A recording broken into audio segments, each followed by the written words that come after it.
ಸ್ವಾಗತ. ನಾನು ಚಿರಸ್ ಮಾಧುರ್ಮಣಿ. ಇವತ್ತಿನ ಹೆಡ್ಲೈನ್ಸ್. ನೇಹಾ ಕುಟುಂಬಕ್ಕೆ ಸಾಂತ್ವನ ಹೇಳಲಿರುವ ಸಿಎಂ ಸಿದ್ದರಾಮಯ್ಯ. ಸರ್ಕಾರ ನಿಮ್ಮ ಜೊತೆ ಇರಲಿದೆ ಎಂಬ ಸಂದೇಶ ಸಾರುವ ಪ್ರಯತ್ನ. ನೇಹಾ ಕುಟುಂಬಕ್ಕೆ ನಟಿ ಹರ್ಷಿಕಾ ಪೂನಂಚ ದಂಪತಿ ಸಾಂತ್ವನ.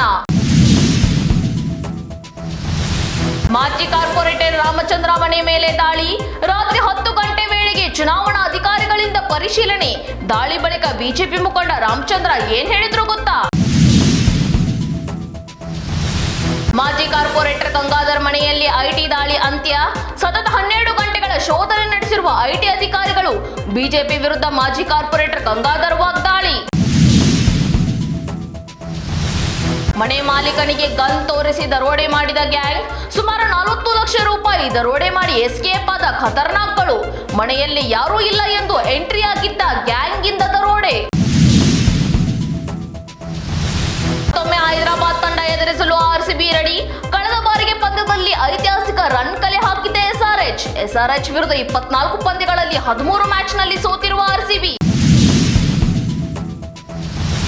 ಕರಗ ಉತ್ಸವದ ಸಮಯ ಡ್ಯಾನ್ಸ್ ಮಾಡುವ ವೇಳೆ ಟಚ್ ಆಗಿದ್ದಕ್ಕೆ ಹಲ್ಲೆ. 3-4 ಯುವಕರಿಂದ ಮಾರಣಾಂತಿಕ ಹಲ್ಲೆ ನಡೆದಿದೆ. ಹಲ್ಲೆಯಿಂದ ಗಾಯಗೊಂಡಿದ್ದ ಯುವಕ ಚಿಕಿತ್ಸೆ ಫಲಕಾರಿಯಾಗದೆ ಸಾವು. ಚುನಾವಣೆ ಹೊತ್ತಲ್ಲಿ ಬಿಜೆಪಿ ಮತ್ತೊಂದು ಆಘಾತ. ಮನೆಯಲ್ಲಿದ್ದಾಗ ಇದ್ದಕ್ಕಿದ್ದಂತೆ ಮೂರ್ಛೆ ಹೋಗಿದ್ದ ಸಂಸದ. ಈ ಬಾರಿ ಚುನಾವಣೆ ಟಿಕೆಟ್ ಆಕಾಂಕ್ಷಿಯಾಗಿದ್ದರು. ಸಂಚಾರದ ವೇಳೆ ಟೈರ್ ಬ್ಲಾಸ್ಟ್ ಆಗಿ ಬೈಕ್ಗೆ ಡಿಕ್ಕಿ ಹೊಡೆದಿದೆ. ಬೈಕ್ ಡಿಕ್ಕಿ ಹೊಡೆದ ರಭಸಕ್ಕೆ ಸವಾರರು 2 ಸಾವನ್ನಪ್ಪಿದ್ದಾರೆ. ಕಾರು ಮತ್ತು ಬೈಕ್ ಆಘಾತದಲ್ಲಿ ಸಂಪೂರ್ಣ ನಜ್ಜುಗುಜ್ಜಾಗಿದೆ. ಲೋಕಸಭಾ ಸಮರದಲ್ಲಿ ಬಿಜೆಪಿಗೆ ಆಹಾರವಾಯಿತ ಕಾಂಗ್ರೆಸ್.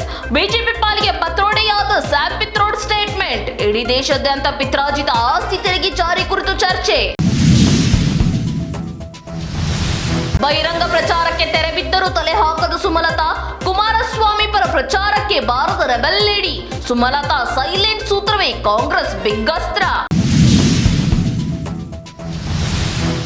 ಇದಾಗಿತ್ತು ಈ ಹೊತ್ತಿನ ಅಪ್ಡೇಟ್ಸ್. ಮತ್ತಷ್ಟು ಅಪ್ಡೇಟ್ಸ್ಗಾಗಿ ನೋಡ್ತಾ ಇರಿ ನಮ್ಮ ವಿಜಯ್ ನ್ಯೂಸ್. ಭರವಸೆ ಬದುಕಿನ ವಿಜಯ. ನೀವು ನೋಡ್ತಾ ಇದ್ದೀರಾ ನಮ್ಮ ವಿಜಯ್ ನ್ಯೂಸ್. ಭರವಸೆ ಬದುಕಿನ ವಿಜಯ.